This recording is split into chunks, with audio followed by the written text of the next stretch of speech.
Shugalan Pisces, Medicine here.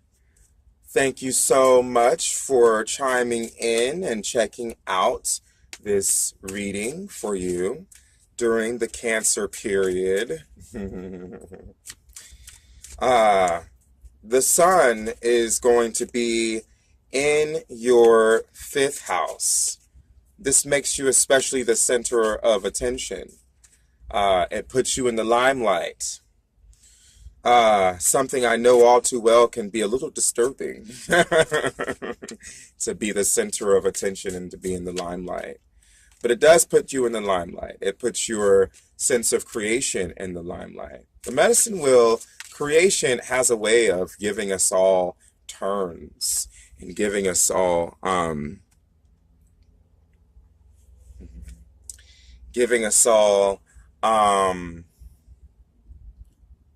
sharing. You know, all of creation has a way of allowing us to share space, of creating opportunities for everyone to get their opportunity, to be in and to do. And so, it's really just a matter of being open to our own guides and our own angels who happen to be very closest to us at that time, and giving us, opening our minds to just where those opportunities lie. The Hunter of Conflict is your center card here. So the center energy creating this whole thing for you has to do with the Hunter of Conflict. The Hunter of Conflict. When a hunter approaches, hunter energy is basically all about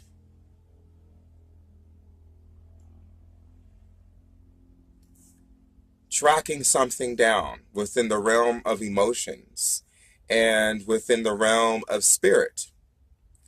It's all about going on a spiritual journey, on an emotional journey, and letting your feelings guide you. The Hunter of Conflict may be appearing, Pisces, because the Pisces energy in itself is not a very bold, in-your-face energy. As far as when conflict happens, the Pisces energy is that of the escapist. It's only natural. I mean, the story of Pisces revolves around in some stories it was Aphrodite and Eros who were trying to swim away from the great ocean monster Typhon, and they were trying to escape conflict. In other words, they were trying to escape danger. And in other stories, it was about two ichthyos centaurs, which are basically they're centaur, but they're fish-like centaur. They're aquatic centaurs. And it talks about those two who rescued Aphrodite and Eros and from danger. And fishes have a way of swimming away from danger. When there's anything that might feel dangerous, when there's anything like, even if it's a matter of knocking on the aquarium, when there's like a hard noise, fishes are sensitive to that. They tend to swim away from that danger. And so, Pisces being the fish swimming away from danger, maybe the Hunter of Conflict is having us find something that can be very difficult within ourselves. And that is the ability to face conflict. Because the 5th house is all about conflict, and it's all about facing conflict. It's not all about conflict in the sense of like, okay, the whole theme of the 5th house is about conflict, but it's a competitive house. It's very competitive. You are very vulnerable. You're bringing your dreams into the physical world, and that can be very vulnerable for Pisces, bringing your dream space into the physical world, bringing your inner creator out into the physical world, which could be very vulnerable, could attract a lot of attention, especially with the fifth house placement here. It can attract a lot of attention. And it can attract a lot of unwanted attention just as much as it can attract a lot of positive attention. And it's that unwanted attention that can sometimes keep us away from being able to manifest our dream space into our physical world, manifesting those fantasies of ours, things in the realm of spirit into the physical world. It can sometimes be the unwanted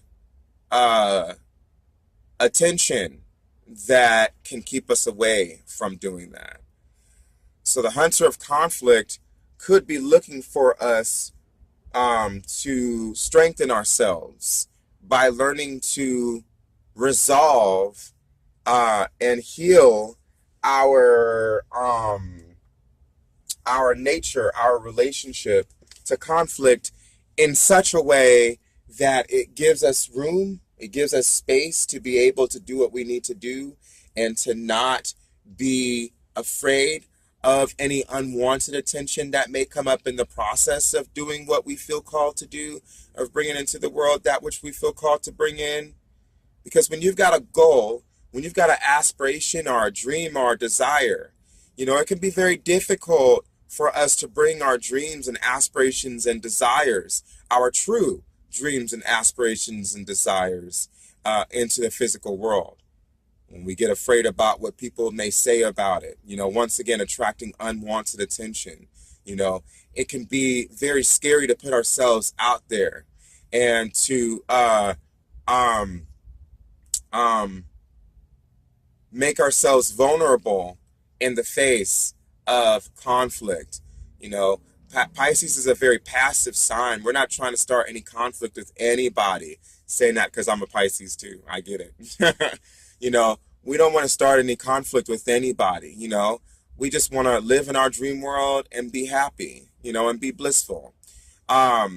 So this fifth house energy is very uncomfortable because it calls to us to be willing to be in a space of conflict. So perhaps hunting, going on an inner journey to hunt for what it is that you feel conflict of. What kind of conflicts are you afraid of happening? Going on an inner journey in the spirit world to face those conflicts in spirit form. Because perhaps that way you might be able to face them in the physical world if you feel empowered about them in your dream space.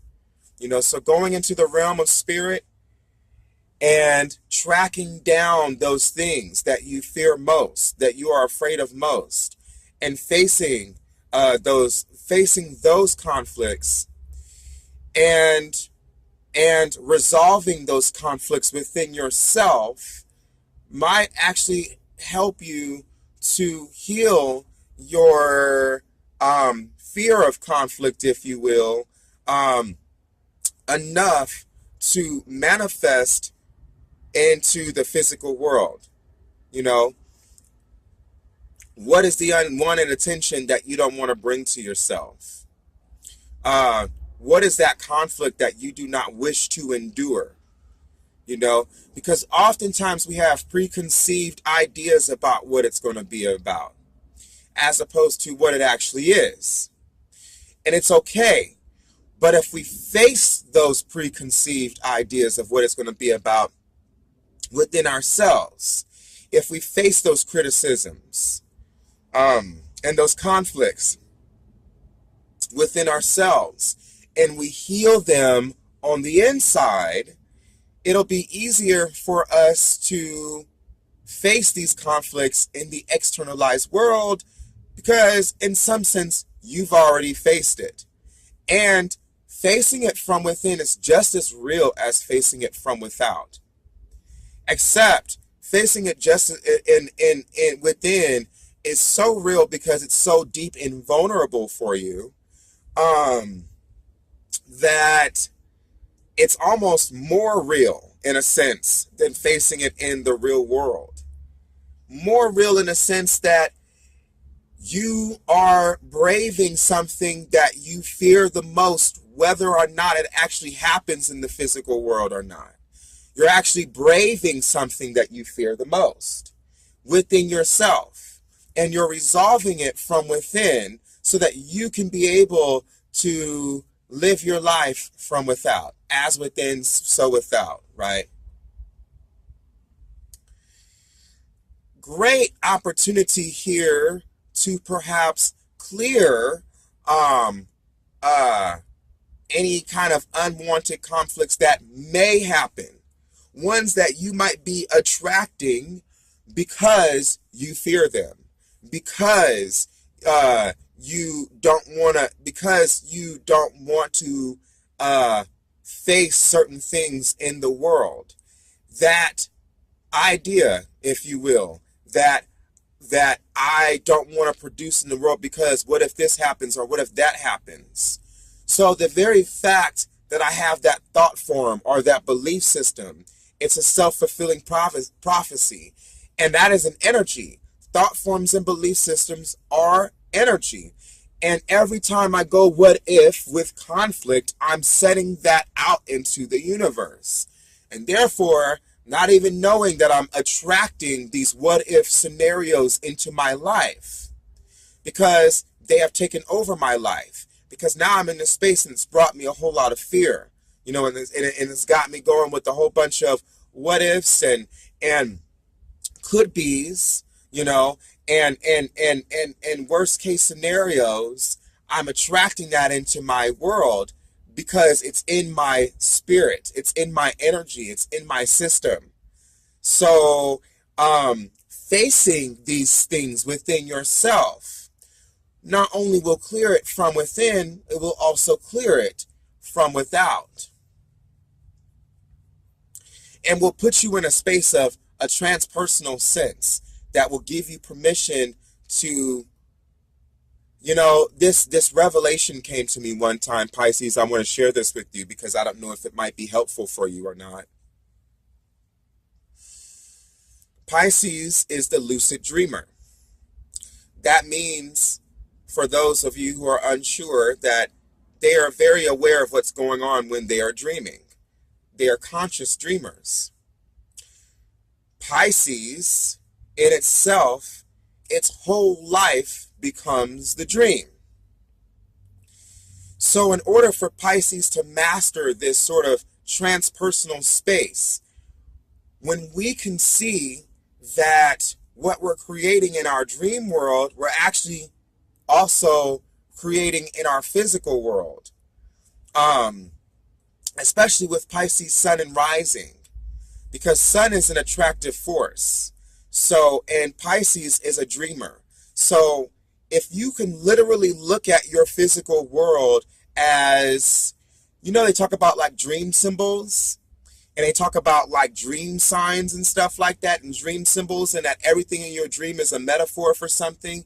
And it's all, most of it, for the most part, not every single time, but for the most part, it happens to be something happening within your own consciousness versus the collective consciousness. Pisces is more part of the collective, however. So in that sense, if you could see your living reality like you could see having a dream, and like, this is what my dream was about, and understanding what these dream symbols mean, if you can put your living reality, like blur the lines there, because I feel like that's where the real Pisces power is when we can blur the lines between spirit and matter. I believe that our true power comes into formation from that space. So when we can blur the lines, we can expand, and we can look at everything as the dream. For Pisces power, this is so, I believe, beneficial to our own mastery of Pisces self. I believe that when you do this, it expands you, it enlightens you, but it also gives you permission to really look at this in the way of, I am in a dream, and what does this dream symbol mean? Oh, this must mean this. And if I can look at it from an objective space like that, as opposed to being a part of the world and constantly in a place of taking things personally, but at the same time having a personal experience with it at the same time, because you need to have the personal experience with it, because part of dream interpretation has to do with what you felt while having the dream. What was your reaction in having that dream? And that is spirit trying to help you to problem solve. So if you could sort of transmutate, kind of blur the lines and bring that idea into the physical world. The physical now becomes the dream world, becomes spiritual space, and vice versa. You know, it's kind of an all-encompassing thing. Rather than separating dreams from reality, bringing them together and having this all-encompassing experience. I believe that for Pisces power, that will so super amplify you and really help you to kind of move and to heal any conflict going on. Because if you could see it in that way, whatever conflict is happening in your material world might be representing conflict happening in yourself. And if I can look at it as, this is a dream symbol, this is a metaphor for something. So let me look up dream symbols and find out what this is a metaphor for. Maybe then I might be able to resolve some conflict within myself. As within, so without. You know, so just kind of giving you some tools that might be able to help you along the way here. Have we actually started talking anything about planets? I don't know if we actually started talking about planets. And then we started talking about the sun being, you know, we started talking about fifth house themes. I do want to say that Venus, so first of all, getting to more like left brain, right brain kind of connectivity here, you have Venus, the sun, Mercury, Mars, and you also have the North Node there who are going to be in your fifth house. Now, the North Node and the sun are going to be very focused in your fifth house. And we're talking about spiritual destiny and divine purpose here with the sun and the North Node being focused in your fifth house. Meanwhile, you'll have Venus here. She's going to be coming from the fourth house. So she's going to be coming out of that place of family and of domesticity and into the place of being, you know, that knight in shining armor, or being that princess in the castle awaiting her knight in shining armor to come and rescue her. I talk about that in a sense because Venus represents the feminine principle. And, you know, the archetype there oftentimes speaks to, with the feminine principle, speaks to that which is waiting for their Prince Charming to come while they're locked away high in the castle.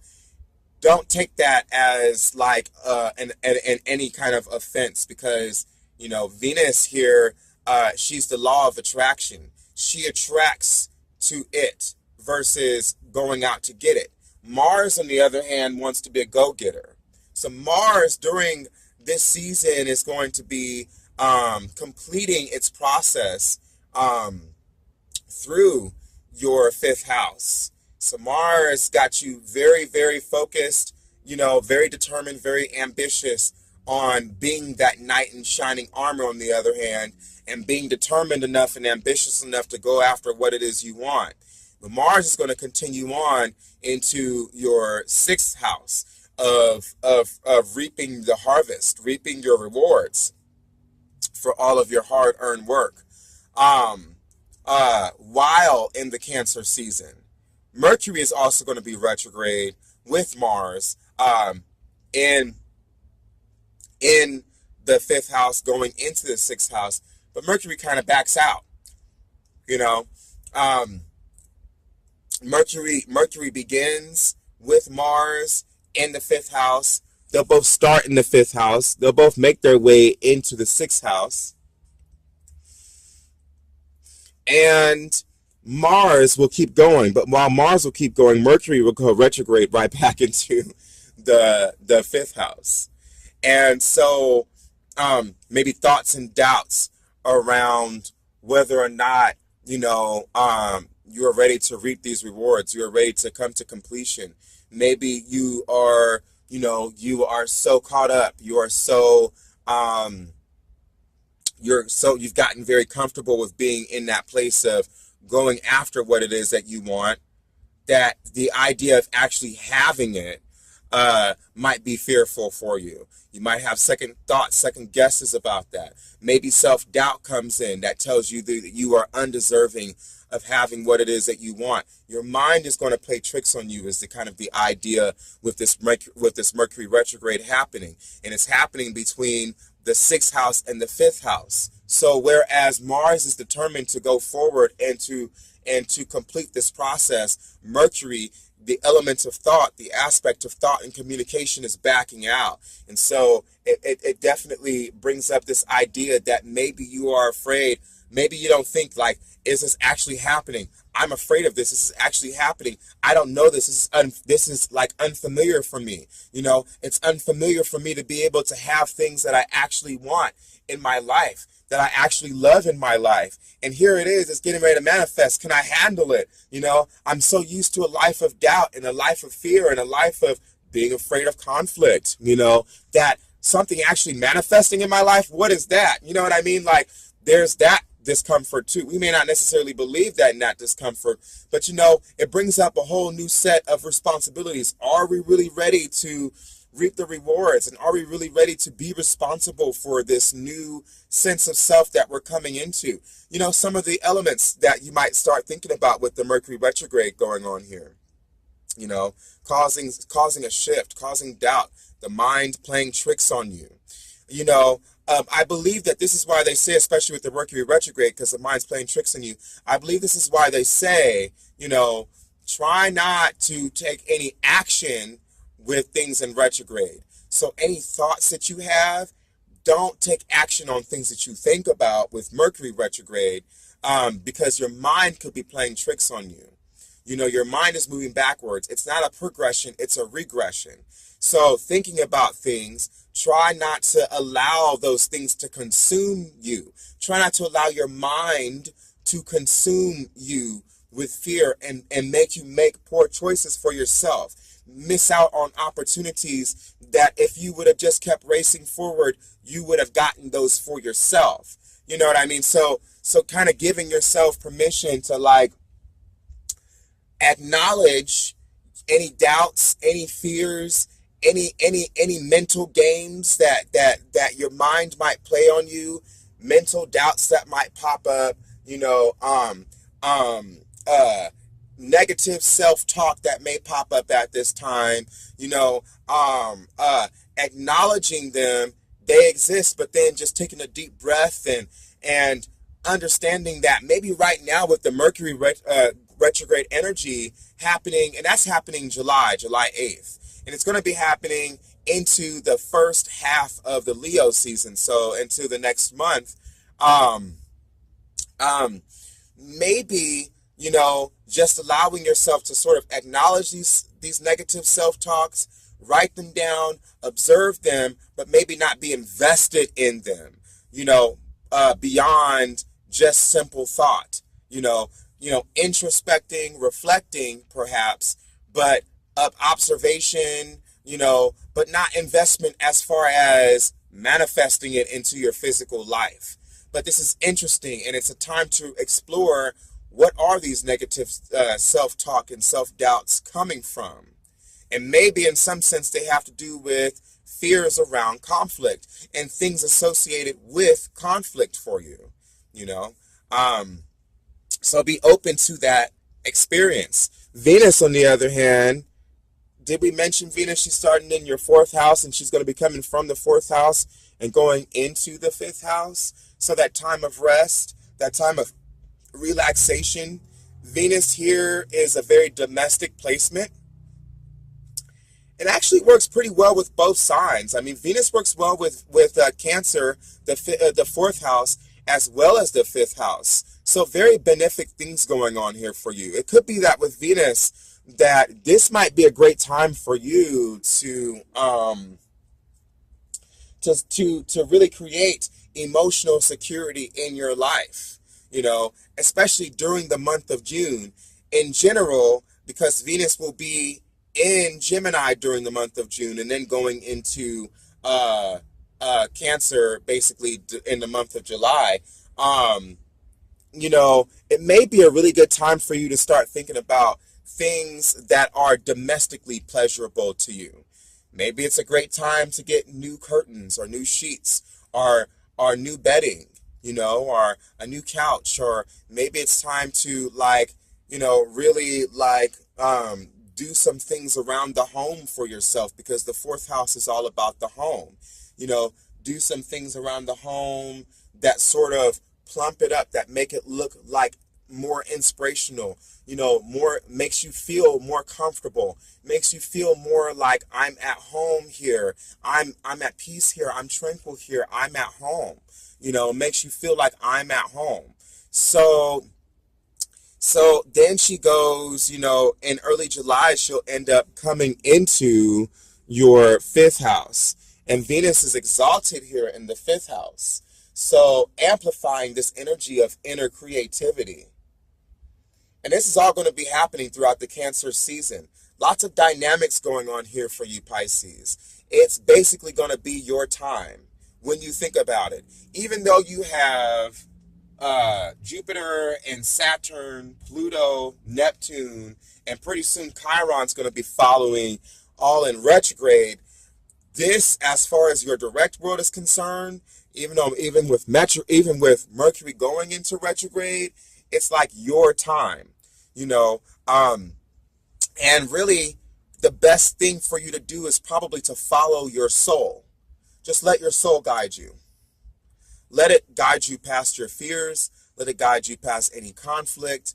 Let it guide you past any self-doubt, any self-talk. You know, let that guide you.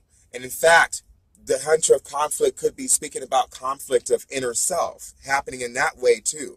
That your soul is trying to guide you towards something your mind is backing out of. And so there's a conflict between what I feel and what I'm sensing versus what I'm thinking. And there might be conflict with that as well. So be open to the experience. And once again, you know, if you can be able to sort of master or play with the idea of, and I really love your feedback on this. I would really love some feedback on it, but play with the idea of sort of integrating and merging and blurring the lines between what is dream versus what is mundane. You know, you might actually be able to heal some stagnant points in your life using that modality, using that kind of technique. Try it out, see how it goes. All right, Pisces, I love you very much. Thank you so much for being a part of this experience. And I look forward to working with you again in the next season. Please like and subscribe if you like. If you'd like to continue on, you know, or not, you know, or just stay tuned. I gotta know.